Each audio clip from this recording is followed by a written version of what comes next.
because Snehlata Reddy was, in a sense, the only person who died as a consequence of the incarceration, she had, there was a kind of iconic status that she, in death, she achieved through the fact that she didn't live to see the end of the emergency.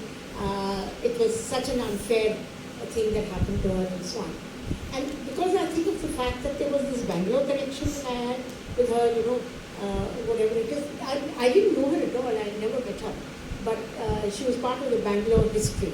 And she was also part of the group of people, the Lohiites, which included all these Ananthamurthy and all of them. So the D.R. Nagaraj was an early visitor and so on. I don't know if you know people like D.R. Nagaraj, but these are all people in the literature courses. They should show up now because they are literary critics. And so there was a real group around her. And then, of course, the irony of it was that it all happened because of George Fernandez. And then George Fernandez went on to have a successful political career. And he reinvented himself because he went into the BJP in the end. And he was retired as a, whatever it is, retired or ended up as the Minister for Defense Minister and so on. So in some ways, Snehlata stood out as someone who paid the price for her ideals and her convictions. And she was so incident. I mean, there was really nothing about her except the fact that she happened to know George Fernandez. So in a sense, she died, she was martyred, and he got her in life, which is like a double irony because, because not only the men get away, but then they can also do things which are so whatever. Now, making the film was actually quite tough because initially I didn't think of it as a separate film. I was going around and incidentally there's another film with a Mirandian that film was also screened over here. It's called Ek Inqilab Aur Aaya.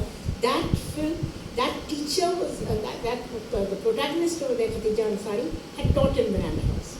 She taught in Miranda House. I never knew she had been to jail, and she'd been to jail as a 16-year-old in 1949. Imagine, like whatever. So there's this strange way in which I started off thinking I was going to make a film starting with the emergency or 60s, but then it grew into something else and I started to do interviews as and when people, I got to know that these are people who've been in jail. I thought, archive to kar lena chahiye, whether they come into the film or not, I should at least archive it. And I became an intuitive archiver then, and now I want to actually add to my feminist historian, archivist, because I'm actually archiving all scraps of paper and all sorts of situations and all sorts of documents and so on, and also through the visual medium, because talking to all these women, and I've now talked to over 30, 35 of them across time. So now she was already gone. She was dead, So, but I did get a link to her. I was in Bangalore and I decided to try my luck, and I had to use contacts and stuff like that to get to her because I was not getting responses from Nandana. She was not mailing one back, she was not. Fortunately, Deepa knew her. So Deepa facilitated that to some extent. But I started off with the interview with Konarak, who was very generous. He gave me his time, and among the interesting things is that it was very hard for him because he never saw her. See, he never saw her after he went off to the US, and he couldn't even come for the funeral because he was away in, I think, the US at that time. So it was really bad. And he was only 17. So, and he lost his mother, and there was this. It's a very poignant relationship and a place. All of them, because they lose her like that. Now, at some point, but one could make a connection to him. That's the only thing that I can think of, is that perhaps because I'm an older person and perhaps because I share some of their journeys, the questions that I can ask or the probing that I can do sometimes is made possible because of my own relationship with the democratic rights movement. So at the end of the day, that I think helped. So at some point I asked him, he's not, you can see from him that he's not a very verbal fellow. He expresses himself in the music. He takes his own time to speak and so on. But he was quite generous. He gave me time. And then at some point I asked him, did you ever compose anything for your mother? And he said, yes, I did. And then I said, will you play it for us? And he played it for us. And so we recorded that. That is the thing that plays as a track in the film. And it's very beautiful. So in that sense, I think I managed to get something out of it. Now, Nandana, on the other hand, I had great difficulty speaking to her, but she was very articulate. And she still hasn't got over the unresolved relationship with the mother, because I think she was a young person, quite fiery, perhaps they had a mother-daughter relationship was also, may have been volatile. I don't know about the details of that. But she really felt the dramatic loss of the mother, because she just suddenly went, I mean, like, she goes to jail, she comes back, she's on parole, and then she dies. So it's like a terrible, so in some ways it was, I didn't originally think this was going to be a separate film, but then it grew into a separate film because I felt, yes, it can stand on its own, and it does tell us something about that time, and you can more intensively explore what happens to people left behind. Now, this is something that I think is very important. So while we give importance, while we're constantly talking to the people who've been through the trauma of state repression, we actually don't know anything about the family. We don't relate to the family. And I was told this by Muhammad Amir Khan once, this is a young man who spent 14 years in jail and charged with God knows all sorts of things. And he came out at the end of it all, and the charges did not stand. And he said to me कि आपको उनके परिवार से बात करना चाहिए, because the real trauma is experienced by the people outside. Because they're desperate, and that comes out in the film. They're desperate to get her out, but they can't get her out. And so they have to watch, the guilt that they carry, and then the emotions that they have to load in their lives is enormous. And we don't think about it, and we don't even write about it. I don't think any one of those people has written about that, look, this is what was happening to me while that person was in jail or came out and so on. So in a sense, crafting the film became possible because the interviews were so good, and because the situation was so poignant. And it was lucky for me that one got to the very jail that she was incarcerated in, because that jail has moved, and like all jails have moved out of the locality, the neighborhoods, and this jail has moved some 30 kilometers or something out of Bangalore. But what's very ironic is that it's a beautiful jail complex, it's been renamed, it's deserted, and it's renamed Freedom Park, if you please. Look at the irony of that. Huh? So it's Freedom Park, and that's the place. But the very fact that it's an abandoned jail has a kind of ghostly quality about it. So you see all the barracks and whatever it is, and the spaces and what have you. So in some ways that also turned out. The fact that you could go into the jail and you could sort of re-evoke the location of the place where she is breaking down, and going through all that trauma. It was possible to capture that. So for all the Priyanka, as somebody who is a completely different generation from Uma, her relationship with that period, and therefore, her thing to actually to try and archive women political prisoners, etc., being one flow in which she was living and working, actually, and recover various political women's histories and stuff like that. What did this material sort of mean to you? What did you think of in terms of how you wanted to make the film? Can you speak to us a little bit about it? And since she's a filmmaker herself, Yeah. so she's the ideal person to edit something. I think we were sort of also already building on the idea of the longer film. So the experience of just tuning into interviews and stories and narratives of political prisoners across a period of time and what different experiences they had in different locations in the country was, it was quite something for me. And I was not even in Delhi at the time. I was living in Manali in this small place and just sitting every day and watching this material and pretty much immersing myself in it. And of course getting to know so much that I didn't know anything about before, whether it was George Fernandez, because I was coming from a completely different space of being engaged with cinema and not so heavily involved in political history in that sense.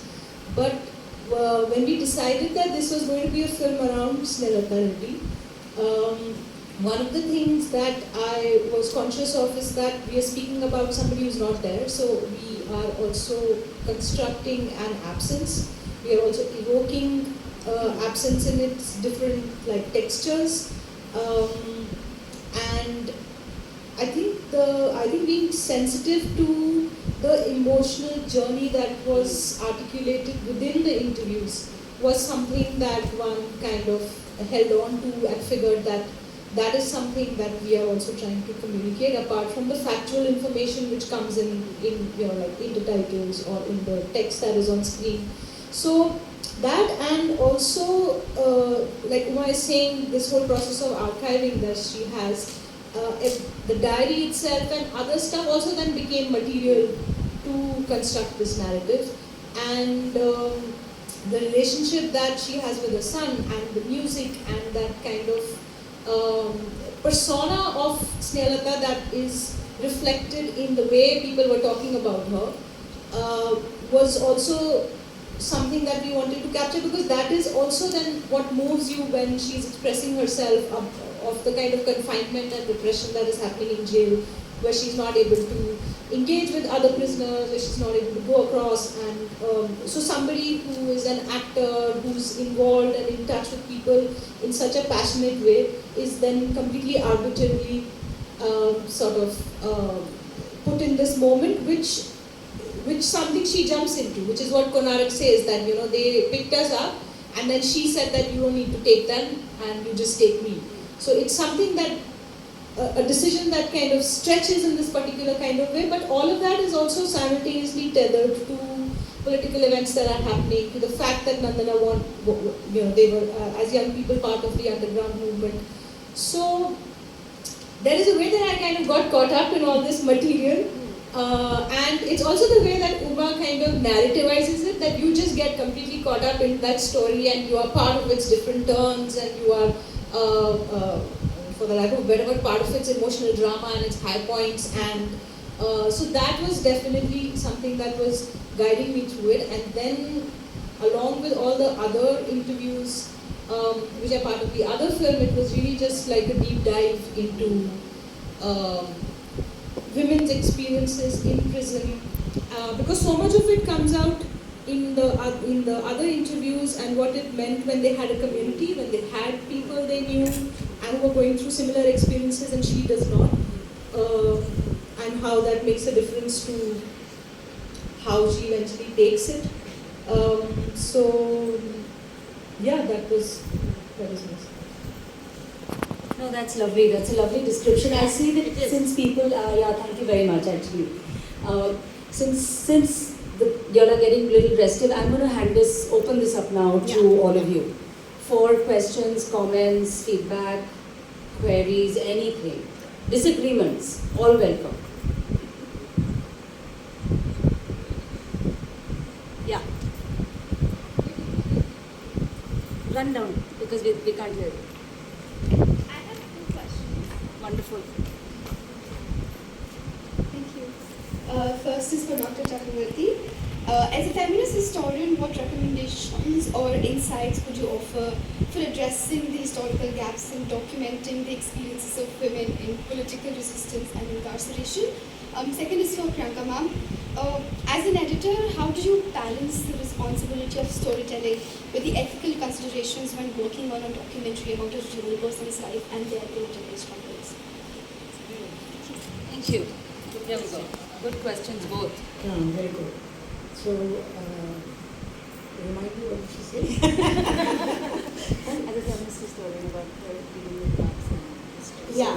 So actually, the entire drive to become a filmmaker came out of my relationship to writing women's history or thinking about women's history. I mean, the great gap, there are moments in time when a situation explodes on you, okay? So, and that was one of the things that happened right here, as I said, in Miranda House in the late 60s, early 70s.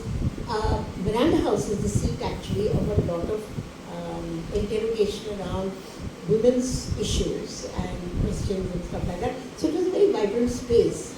And that climate of interrogation and questions and so on force you to respond to your society in certain ways. And you can see, I mean, I don't think there is much writing on the absence of women in history before the late 70s, early 80s. Okay, that's the moment where we are all getting off with the, and ordinary questions, like for instance, I'm at a dowry demonstration, they're all screaming and whatever, and then one girl comes around to me, a young woman, she comes up, I don't know if she was from Nana's from elsewhere, and she says, ma'am, आप घर जाइए और आप छुट्टी ले लीजिए 1 साल के लिए, पर आप ये बताइए कि जो लड़की घर से जाती है शादी किए, वो उसकी अर्थी भी वापस नहीं आनी चाहिए. Tell us what there is in Indian culture, the great Indian culture, that allows you to do this. And literally, I mean, I was forced to engage with women's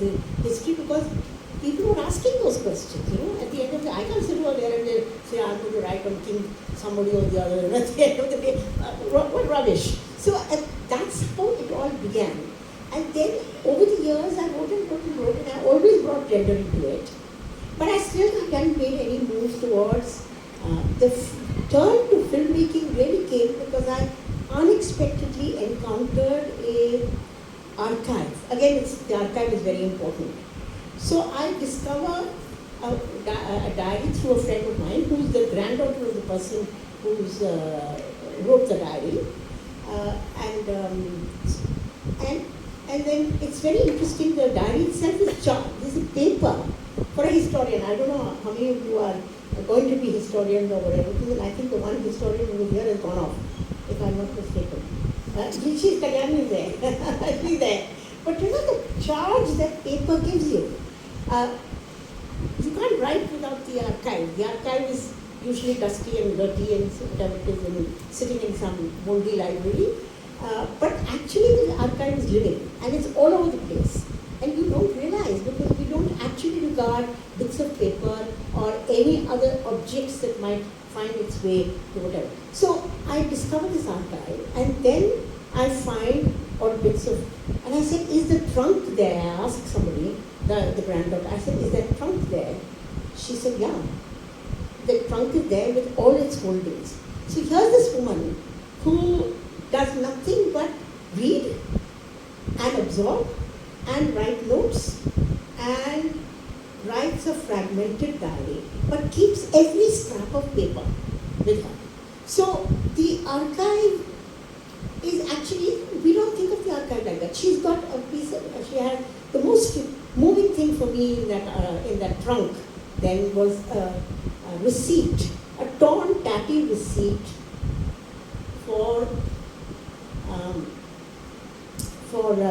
some X number of rupees for buying a book, which was the Red Star over China, first edition in 1948. Higginbotham's का Madras railway station का जो वो है ना, there used to be a booth, and that piece of paper which is torn, she's kept it. It has value for her. She left it over there. But it's amazing, that's amazing. And when finally some of that paper went into the to the Tirumurthy library, they did not take the scrap of paper which showed the receipt. There was another piece of paper which was a receipt, and it was signed by Abanindranath Tagore, because she had sent money to Rabindranath Tagore for buying a copy of a book which would then get posted to her. Okay, so in those days you didn't order by Amazon, you wrote to somebody, and the signature Mr. Abanindranath. So it is directed. The recipient is supposed to be Rabindranath Tagore, and the signatory is Abanindranath Tagore. That scrap is also inside that thing. So it's an extraordinary thing. What people leave behind as value to them is actually something that can speak to us, but we don't pay the attention to it. So and then looking at all this material, I suddenly said to Maithili, the granddaughter of the woman who had maintained this, I said, we should make a film on this, because I could see the visual power of the whatever. And she looked at me, she was struggling to write the book. So she just looked at me as some crackpot, what is this she's saying to me and all that. And she said, oh. And then I offered it to many of my filmmaker friends. I said, film banani chahiye, iske bare mein film banani chahiye. And they would all say, हाँ हाँ ठीक है, and whatever it is. And then one fine day I said to them, अच्छा मैं ही बना लेती हूँ, इसमें क्या है? So that's how I became a filmmaker. It was literally as idiotic as that. I said, I'll make it. And I did. Then I ran around, rustled up the money and all. And it was entirely because that paper spoke to me as a historian in a certain kind of way, and I could visualize it. I could actually visualize what it meant. So in a sense, you don't know what perk is going to lead to what. But there is a deep structure of that perkiness, which I think is I just want to add something to this. Actually, in that journey of when Uma was working on this film, the other thing that it requires is the readiness to acknowledge that the archive can be many things. If you start off with a very rigid notion of what is a legitimate archive, you will always only find the archive and the history of the dominant, right? So I think that in order to understand, and I'm just going to share one more story from that archive actually, of her husband. She was married to a salt inspector, okay? And this is a woman who actually does not get out to be active, okay? Because she otherwise is living her life very traditionally, very controlled. But she makes a donation to Gandhi's Salt March. So these how 65 rupees in that time. A lot of money, and it's money that she siphoned away and kept, because she's not an earning person. So the husband's money for cooking and whatever it is bits of it have been put together, and she sent 65 rupees for the salt agitation. So if you don't bury yourself in archives like this or explore these, where are you going to find those stories of rebellion? Right? Then you will only find those which make their way to the mainstream. And I think that is what, for me was most exciting when Uma started to make that film, was the amount of stories. So that Gharelu Hisab ki kitab, it tells you what life was like for somebody like that. And you will not find it in a man's personal belongings, because that is not how life is lived. And I think that those are the kind of things. So when you ask that question, I felt like I wanted to add this to it, because I think it's that openness to let that paper speak to you and see where it takes you. Priyanka, now. And that film is called A Quiet Little Entry. I think your question was ethical considerations. Yeah. So, as an editor, the film can take shape in many different ways, and there have been different sort of places we've been to, even with this film, just like any other film, before reaching this place, which then, I think after it's finished, it kind of has a life of its own, and every time you're watching it, even like when I was watching it right now, I was thinking, oh, that kind of works, but why it works and how it works, one doesn't really know, in terms of the connections that are being made or what is following what, that kind of thing. So, in that sense, I think the vision of the person who's making the film and what is it that they want to communicate in this case, Uma was really important in defining like the political moments that we kind of stay with. And I remember there was a point where you were insisting we add, that click, that bit that she says, I'm forgetting her name. No. Deepa. In the end, Amukta, that she's saying that, that the click of the electric crematorium thing, and then that's the kind of finality to it. So that should be there. That has to come in this kind of way. So, and you also kind of pick up on resonances among the material. So there is a way in which she is expressing herself in the diaries. There is a way that Deepa Dhanraj, who is a friend at that time, and also kind of getting into, she talks later in her interview that there is a certain moment of emergency that politicized her, or that that she's starting her journey. She is locating Snehlata in the local political scene in a certain kind of way, and her children are talking about her in a certain kind of way, the role she's playing. So it was interesting for me to find that kind of resonance that, let's say, Konark, the connection that he mentions between the film they had just shot and then what played out within their house with George Fernandez. It was like a replay of the premise of the film that they had just shot. So, in kind of tuning into these resonances allows that focus to kind of become sharper, that this is what leaning it should have. And that's important, and without that, you wouldn't arrive at the final thing, and you go through many different iterations, like we did even, at some point we were going into spaces of the house, and then, but this is what we arrived at. So yeah, I think resonance also among all the material, and of course the vision drives that point. Actually, just a quick extension to what she said. It's the also the two clips that I used in the film. She was an actress and she had acted in both in Samskara. And the two clips that Priyanka extracted from that film are very integral to the storyline. Because one of them is about the indulge, this is chap saying he shouldn't have eaten all that much and whatever it is. And he's already feeling regret at having that relationship with I think her name is Chandi. But the other one in which she's looking for something and then she finds the empty bed, I think that's also very interesting use of her own film to pull out from it and put into this. So that, you're always trying to intensify the emotional. I'm a great believer in the emotion, okay? I don't like to suppress it. And if somebody cries at the end, I know one of my editors has said, "Ye nahi dalna chahiye." I said, "Nahi dalna chahiye," because I think that emotion is very important. So I think that all of that also speaks. Yeah. This question is for Dr. Chakravarti. Ma'am, what progress do you feel, in your assessment, has been made in recent years to acknowledge and incorporate women's stories into mainstream historical narratives? And what more do you feel can be done in this regard? How long a lecture are you really open for? Well, see, we made a tremendous impact at one point of time, and we were able to push the idea that you can't do history and leave women out of it, okay? So we did a lot of work around that. We wrote a number of articles and essays and so on. Now the problem really is that you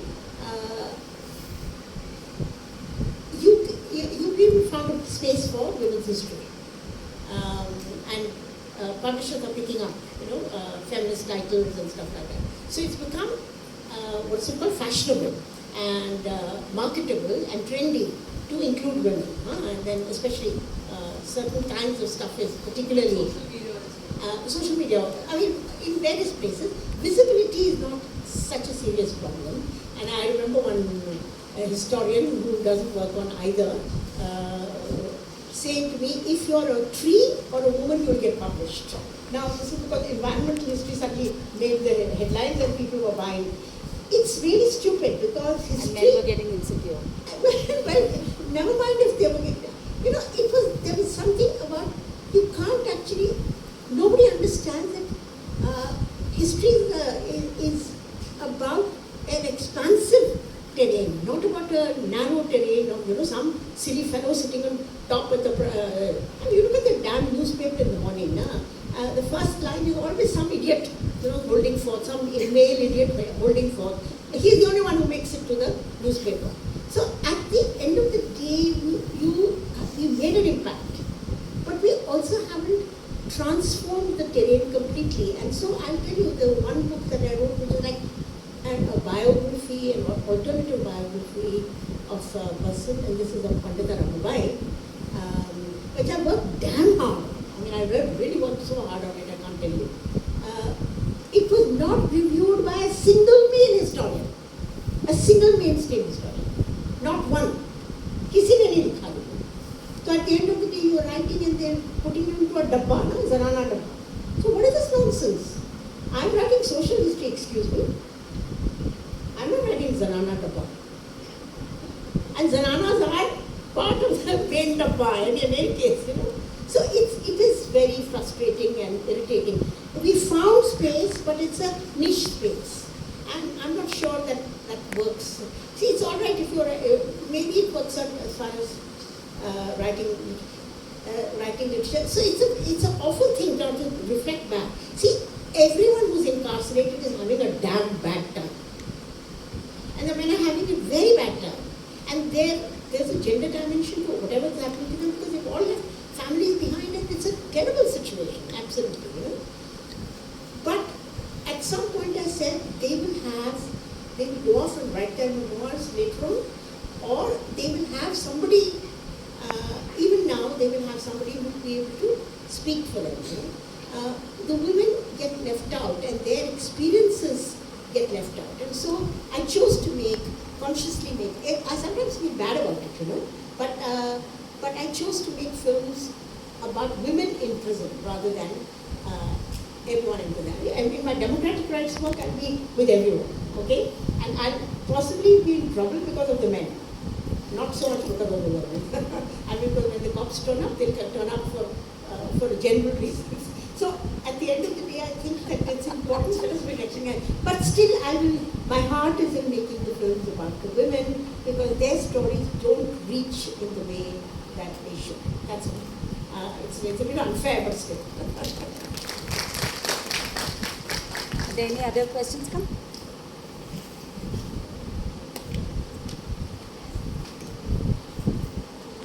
I've got a question for Vani ma'am. So, as a women's activist and an filmmaker, how authentic do you find women prisoners' representation in mainstream media? Reiterating what Dr. Chakravarti said, that it's all mostly from the male gaze, and what comes into the mainstream media is not always what is experienced. So, how authentic do you find that? Actually, the fact is that there is very little coverage about political prisoners per se. And I would say most of it is very skewed.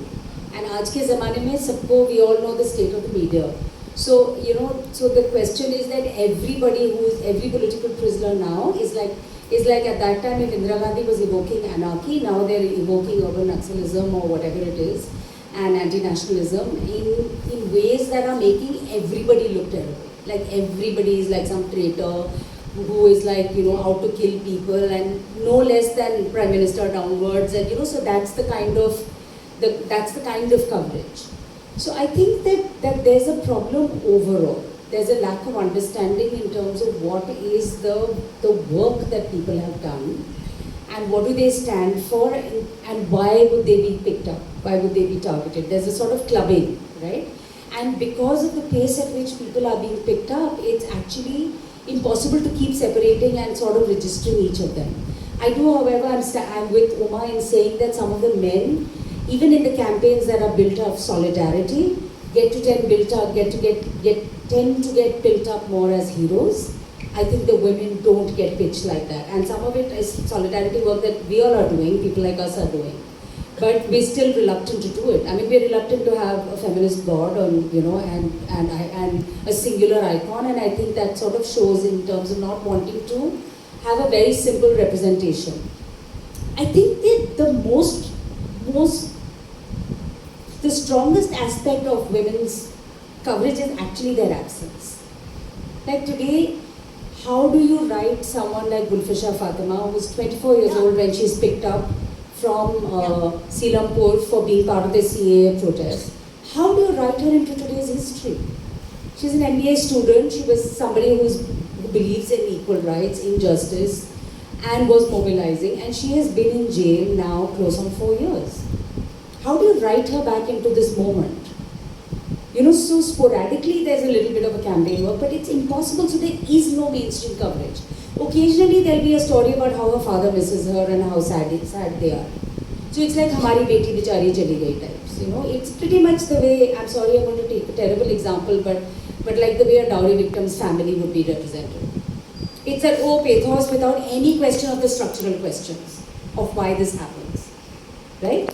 So I think that's it. I mean, so if they write a piece about Shoma Sen as the head of the English Literature Department in Bombay, you know, in one of the colleges in Bombay, then it's like it has nothing to do with any of her other political beliefs, you know. So it's like either this super sanitized so that you can run this piece, or it's super emotional. It doesn't have what this has, which is grit to talk about the depth of the politics. Because I don't think we've learned to understand women as political people. Actors. As political actors who are not necessarily, you know, ministers and prime minister, because that's a different ballgame. But as political activists, I don't think there's much of an understanding. या तो आप औरतों के मुद्दों पे आप काम करते हैं हिंसा के खिलाफ. That also has only one small slit. You're only allowed to work if you work against patriarchal violence. Patriarchal violence. That's it now. I mean, just like if you're queer trans, then you can only work on LGBT rights. Yeah. Right? So I think we've got a problem of silos. Yeah. Of everybody, we give them such a narrow window. We ourselves are not doing it. Right? So I feel that therefore the mainstream now is another ballgame altogether. Right? But even if we don't talk about an extremely compromised mainstream, I'm saying even in our imaginations, we are having our silos are quite tightly set. So I would say that we need to think. We need to explore that. What is that story? You know, why don't we hear more people Gulfisha's age actually come and say, tell us what the hell is she about? Why is she in jail? It could have been me. It could have been any of us. So I think that is what we need to sort of open out a little bit more. Because the representation is what it is, right? And I'm not saying that doesn't require intervention. But it also requires us to be a little bit more critical of what are we seeing and what are the absences that are implicit in what we are seeing. I'm not sure if this answers your question at all. But it's where the thought took me. And it's actually the agency, sorry, she wants to ask a question, but quickly I'll say this. See, the agency of women to be political is generally given short shrift. I mean, it's not regarded as something that they will do.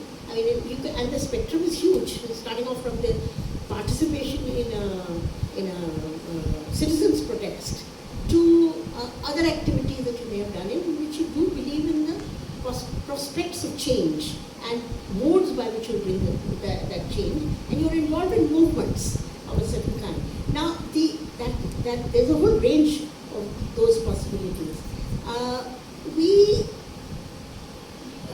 The difficulty of accessing women's sort of, participation, like for instance, you do celebrities who go and do women who are in the political formations today. So you go and talk to Mayawati, or you go and talk to some Sushma Swaraj type of person, and you write something around them. But you don't write about oppositional imaginations. What do you do with that? How do you do that? And there is not enough of that written. So ultimately, all these women, what are they doing with the Gulfisha? It's only an oppositional imagination. I believe that there will be another world, and in that other world, we will all have rights of a certain kind, you know. So, in the end, I think it's see, idealism is only expressed through the opposition. Everyone can see that this is a rotten society that we live in. What do we do to make it better, to make it more humane, more compassionate, more egalitarian, more fairer. That's the challenge at the end of the day. So, in one sense, now, in a critical way, I could make a film on Pandita Ramabai, and there's a good possibility that I could do. But for me, that's not the scale. At this point of time, I want to make a film on Pandita Ramabai, however oppositional she was. Because it's crying out, the situation is crying out for listening to the voices of those people who have been targeted for their conscience. You know? Actually, to address your question, I'll just come back to you in a minute. Let's take one example of Soni Sore. I don't know how many of you are aware. She's my next film. Yeah. So she is an Adivasi activist from Chhattisgarh. I cut a very long story short. Of course, jailed as an urban Naxal, as an Adivasi Naxal, and because if you're in opposition to anything state-run, then you've got to be with the Naxals if you're from that area. And she was incarcerated. She was sexually tortured while in incarceration. She managed to, between her and the people who were with her, managed to get that information out. She wrote extensively from jail about the terrible conditions of her incarceration and what was happening to other women prisoners. After she has come out and she continues to fight, she continues to do things like everything from deal with so-called encounter killings to do Shanti Yatras. And there continue to be threats on her life. Let's just now cut to what are the moments. I'll just give you 3 moments where she was in the mainstream press. Okay? When she is nabbed on the streets of Delhi. This dangerous Adivasi Naxal nabbed on the streets of Delhi. As though she was running in some high-speed filmy chase, she was at a bus stop. Okay? Just to put things in perspective, it's the way things are pitched, right? Then when she was sexually tortured, because it was all over the internet, and now mainstream media does not have a choice, at that time, now they have a choice to still blank it out. This was almost 10, 12 years ago? Yeah, 10, 12 years ago, at which point it was all over the press, because there was evidence and there was whatever. And there was evidence of her in hospital screaming in pain.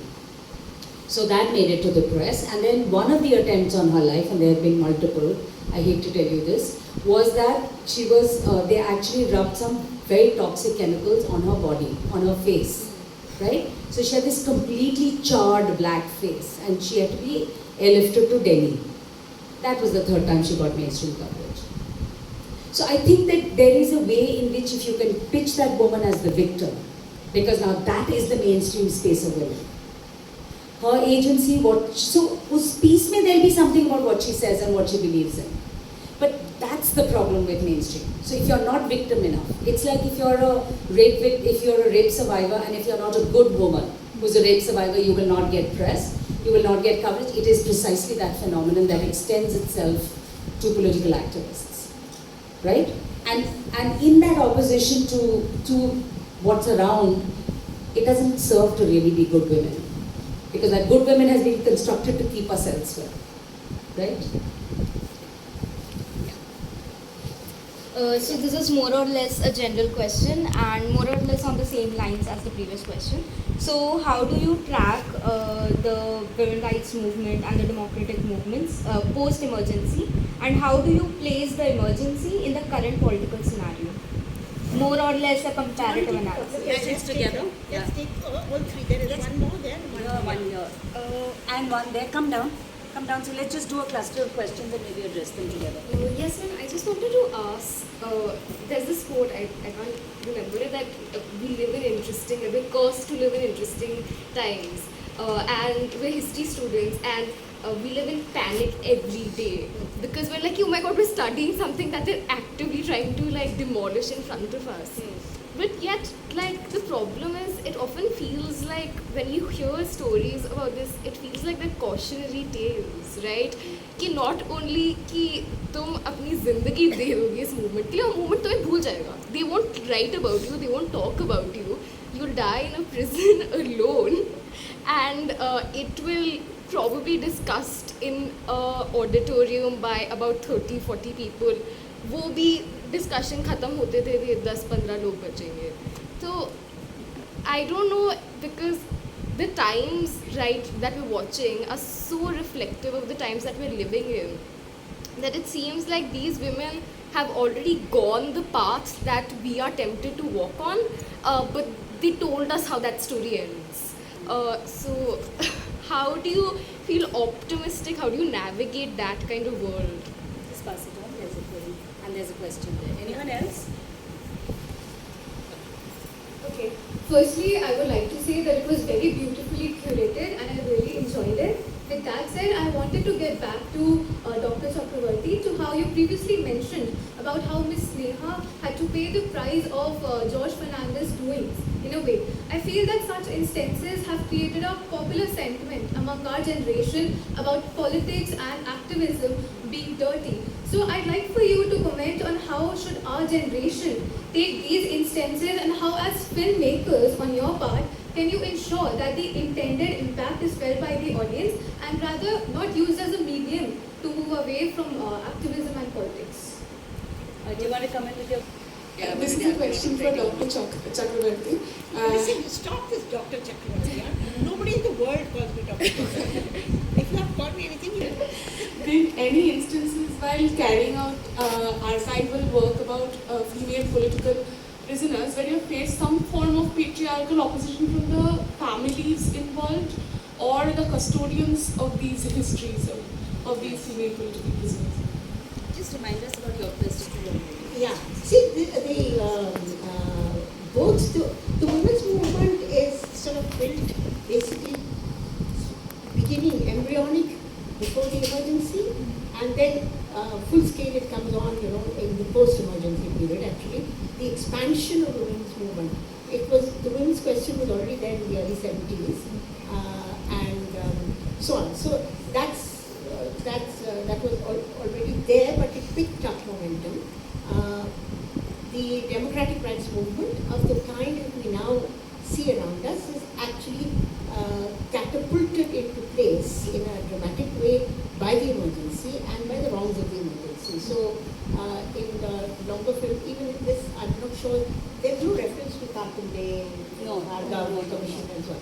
But in the longer film, which is 2 hours 20 minutes, and therefore it has structural constraints because nobody will give me 2 hours 20 minutes of watching time and then whatever it is and engaging with it thereafter. So it's not being screened as much as possible. But there you see the full scale of people who become active and become active even before the emergency for a variety of reasons, and all of them are around their own notions of how society needs to, India and Indian, let's say, the inequality question can be addressed at that time. So in that sense, there is a prior moment before the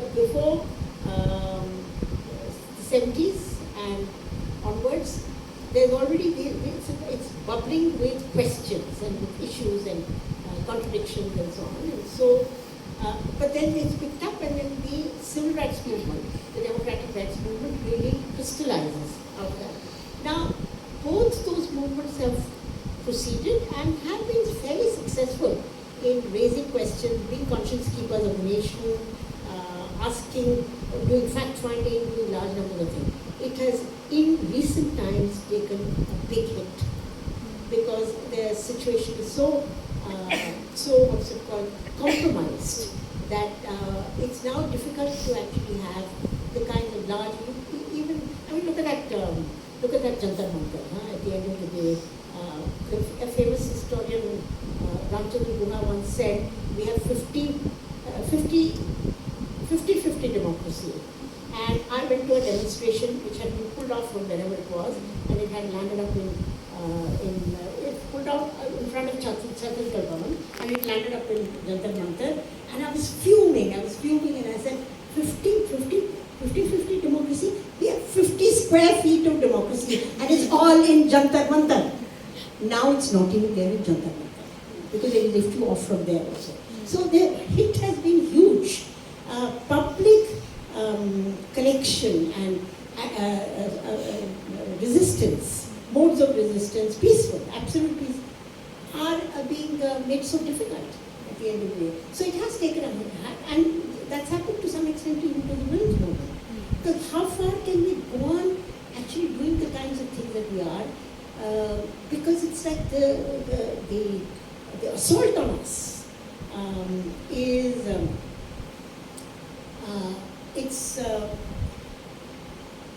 it's vicious. It's a vicious assault. I mean, you can't be a Muslim woman who's an activist because you get stuck with what is that rubbish that they did, bully deals and whatever it was, I mean, it's a vicious movement. You can't afford to stand up and say anything because you'll get trolled, and the social media, which all of us enjoy very much because we say we can communicate and you can put your Facebook post and I can have myself photographed and say I'm standing with Uma Man and and we flash it. I know that they flash it.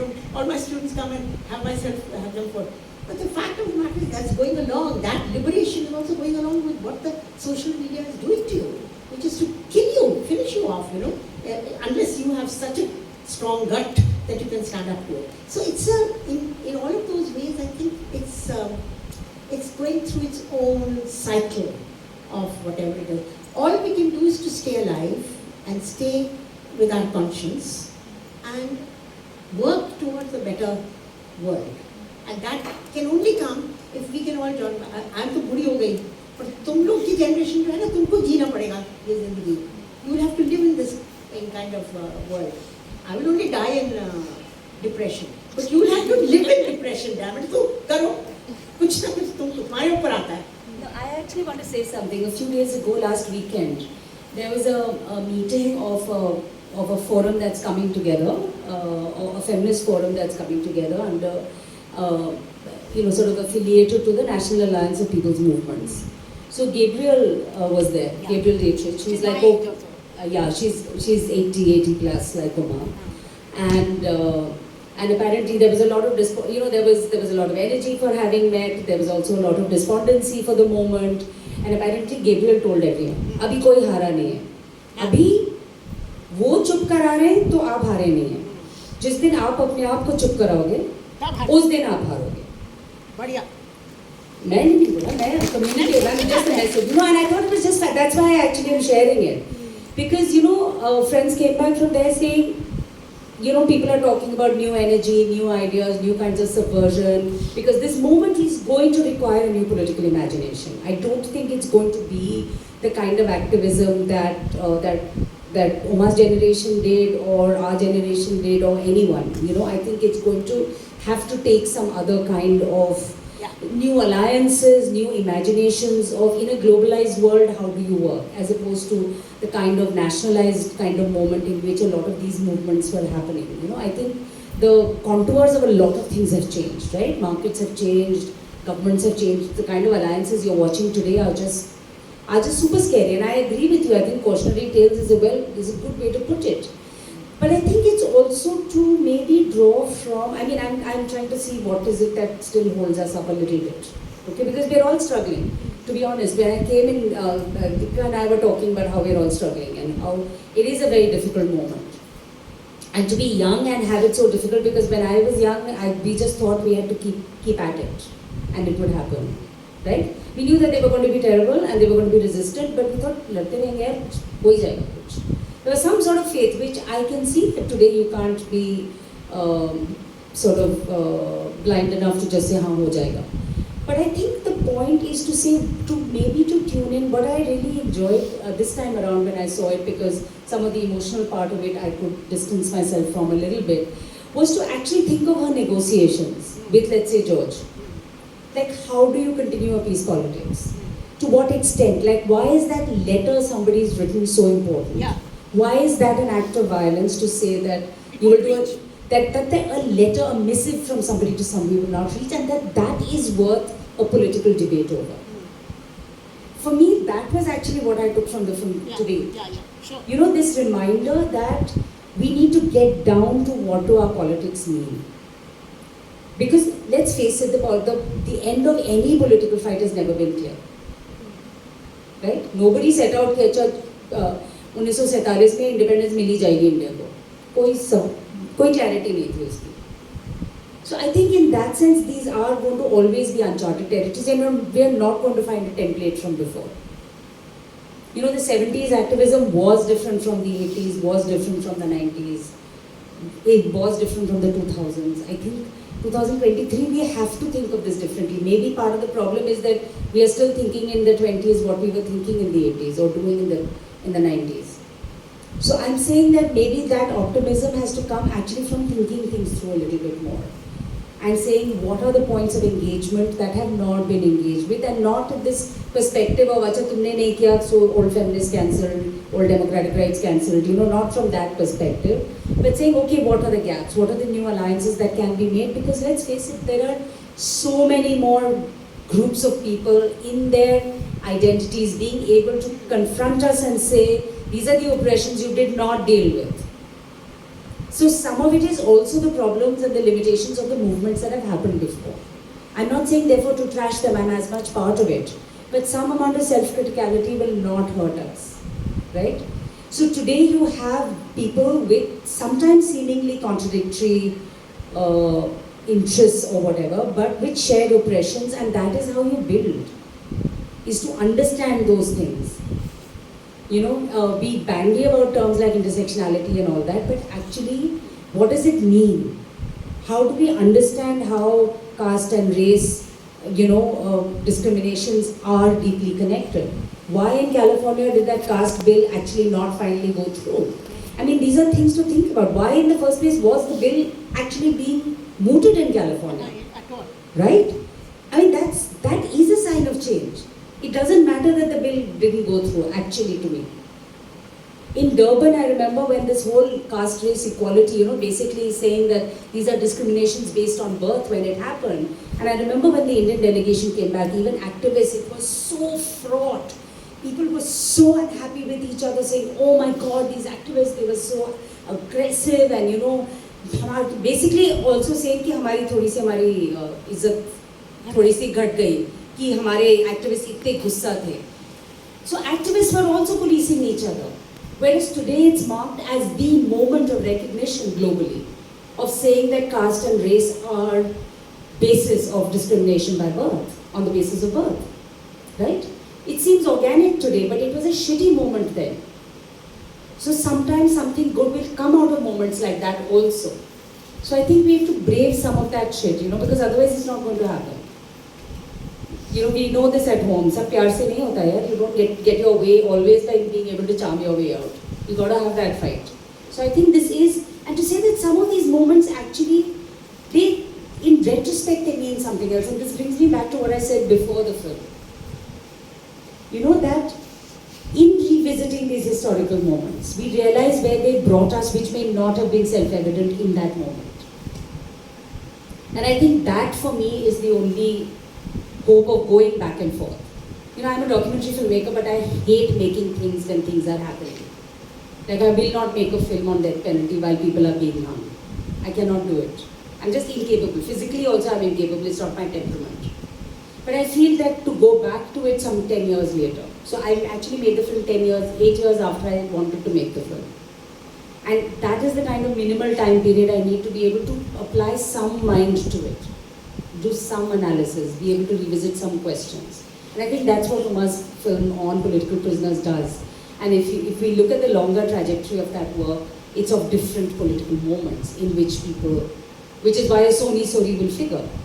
Although that story is only like 15, 18 years old. Right? So I think these are important journeys to go on. How the tail ends is... Her question, I think, your was on how do we not treat these as cautionary tales, and how do we keep optimism. And then there was that question which was It's about how the society should not be used to move away from politics and activists, and how filmmakers can actually ensure that the intended impact is. And ensure it. But I don't believe that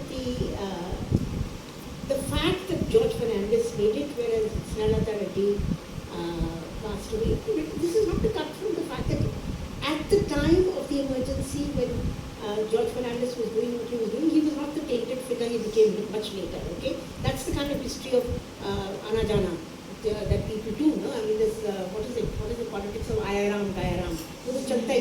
And that's part of hard politics.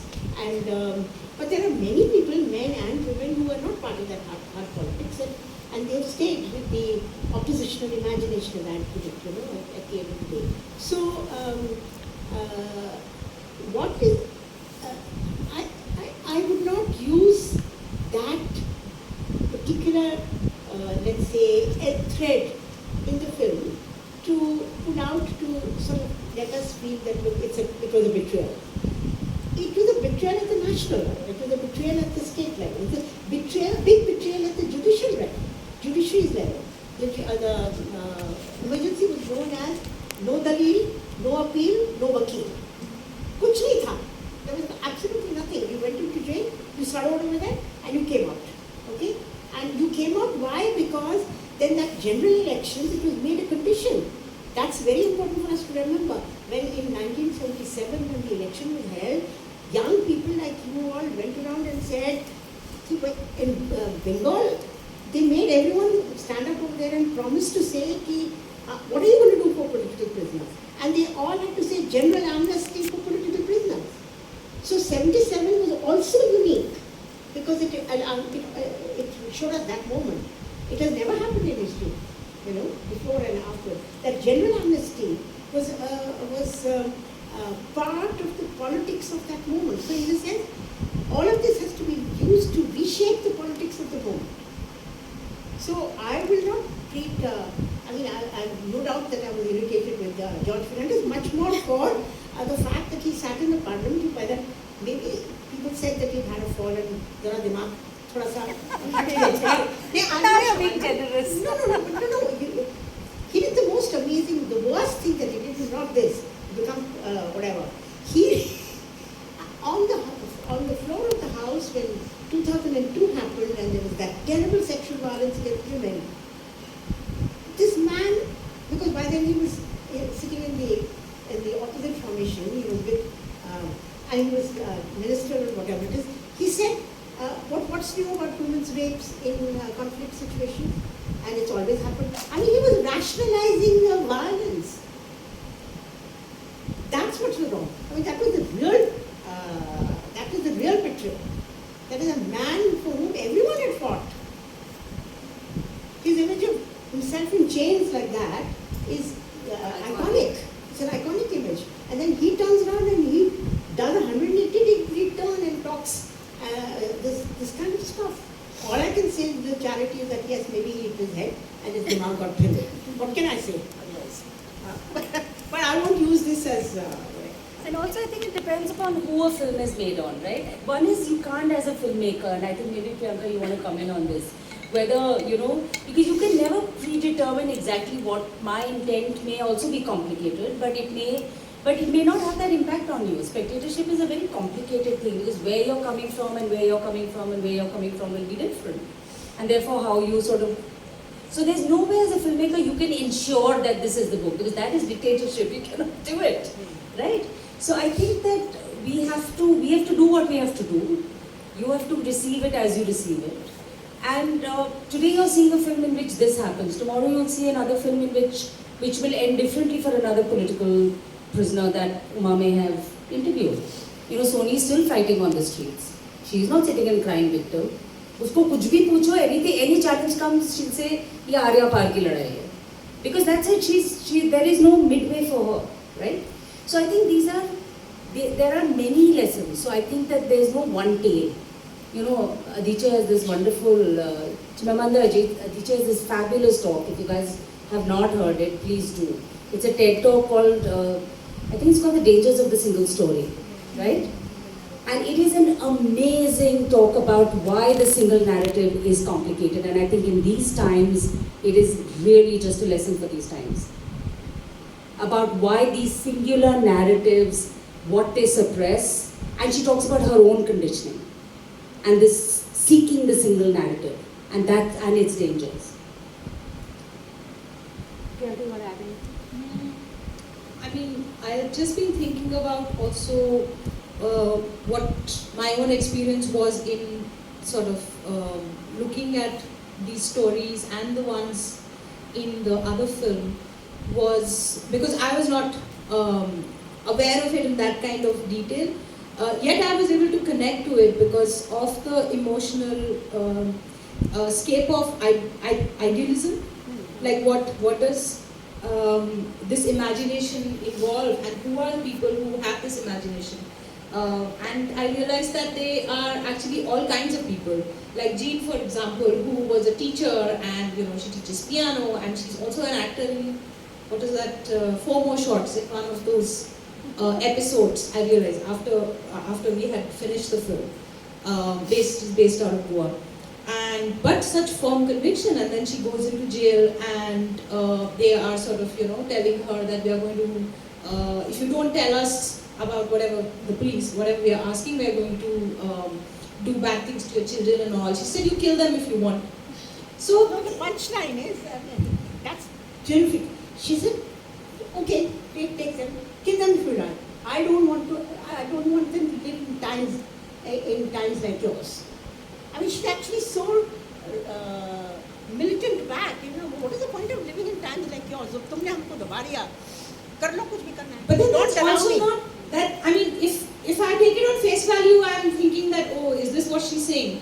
Is this the that does the idealism of a political life require that kind of wanting to give up? But that's not exactly what she's saying. So if you're going to miss out on the nuance of and the subtleties of how these images of the aggressive political person or the shouting women are constructed, then how are we going to imagine alternate ways which are closer to the ground, they are closer to the complexities of people which are really just like any of us.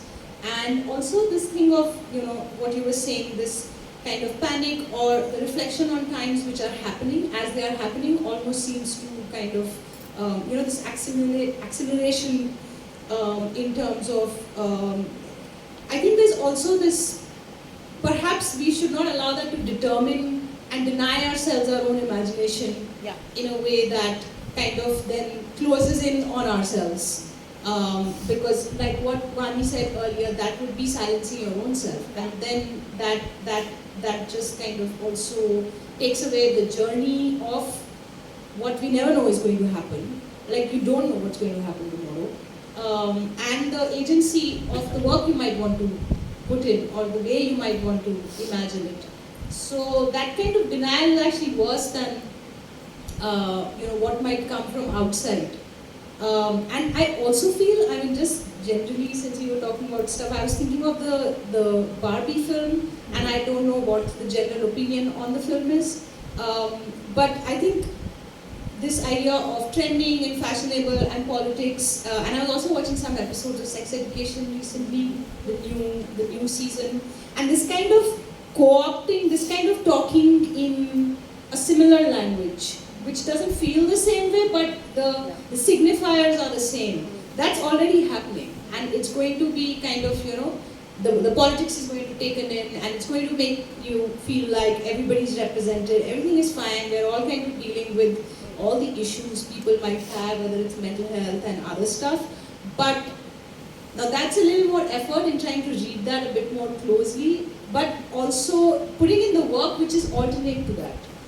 So if you're talking about mainstream media and narratives that you find there, and you have a film like this, there is a difference in which it's constructed, but also that it's there.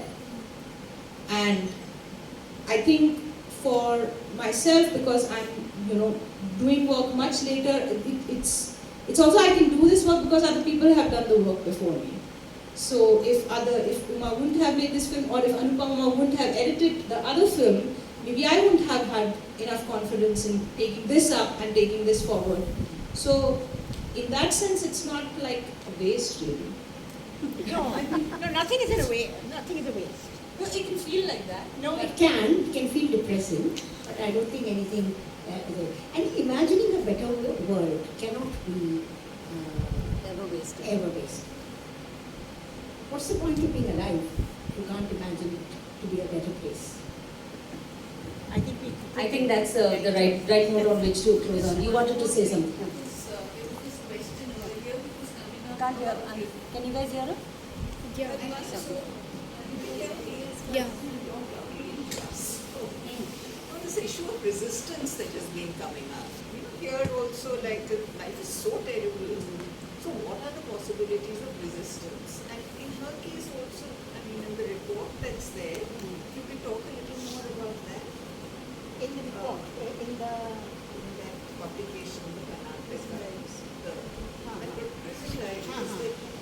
So there is a section there also on, you know, how she talks about working with sex workers and and otherwise also the larger question of political prisoners. No, the political space that is being incarcerated, and the highlight of bits of it that we chose was the or spoke to us in a certain kind of way were the ones in which she's distressed. But you know, it includes little things like Nandana mentioned that. She said she's very distressed about the fact that the women prisoners have to do this ragi cleaning all day. I mean, right through the day and night they're doing that, which is not something that the male prisoners are doing. But the more important thing is that she says she demanded that they should be given sanitary pads and that they can't, you know. So she uses her location over there to actually try and make things better. And I think it's a very moving moment when she says now that the flowers are kept, and then these girls, I mean, they have noticed it. So the flowers speak to the, so even in the bleakness of the jail, the flowers mean something to them. The flowers mean a life outside, hope, beauty, you know, whatever. So in that sense, I think unfortunately the whole of the prison diaries has not been published. Perhaps there are bits in it which are very deeply personal and they haven't done that for whatever reasons. But there is a complexity even with whatever she's describing in the fragment that did come into the publication, and that's it. And then there are many accounts now. Sudha, for instance, has been Sudha has just she managed to get what's it called, accidental bail literally. Sudha Bharadwaj. So she's just done a collection of her accounts of women in the jail, and they are so disparate and so interesting and so everyday in whatever they are doing. You know? So people will, and this is the new thing, that is, people will write. Even during the emergency, Primla Lewis came out and she wrote. But now this is actually a detailing of just the every single woman that she has marked herself in Sudha's understanding. She's written about, and even Devangana and Natasha are talking about that. You know, they are also they will ultimately write their work, and increasingly I'm finding people are talking about doing prison studies, which they were doing a while ago. So things in that sense, carceral spaces are being looked at as for the first time in a much more serious way, and it is, some of it is actually quite. I mean, I was reading some of the narratives of pre-47, that is at the height of the national movement, and there's this account of Kamala Devi Chakravarti. I mean, it's in a fact book which is Inner Spaces, Outer Spaces, it's called, or whatever it is. Inner Recesses, Outer Spaces, or whatever. And it's got this amazing, she's got 2 stints in jail. She had 2 stints in jail. And in one of them, the ghadar that is coming for them, they run a, what would you call it, I'm saying a kind of mutiny, a ghadar, because they're not allowed to wear underwear. And so there is an underwear revolt inside the jail. Now just imagine that. I mean, and it's just passed, it's some little piece of information in the whatever it is. So to imagine, there is the terribly repressive part, but there's also the terribly human part. And Safura describes that she survived the jail time only because African women prisoners kept her hope going. You know? So African women on drug charges, God knows what, you know, and they are speaking to her. So actually, prison space is a very vibrant space, and we can't reduce it to, oh, it's only pathetic and we are being squashed and whatever. So I think that there's a complexity to the prison space itself, and the spirit, the human spirit is different. Even she said it, huh? You can't kill the human spirit. कितना भी तुम कुछ कर दो, that's important. Can we stop on that? Yeah. Thank you all for having us. Thank you, Uma, and thank you, Priyanka, for a lovely chat. And thank you all.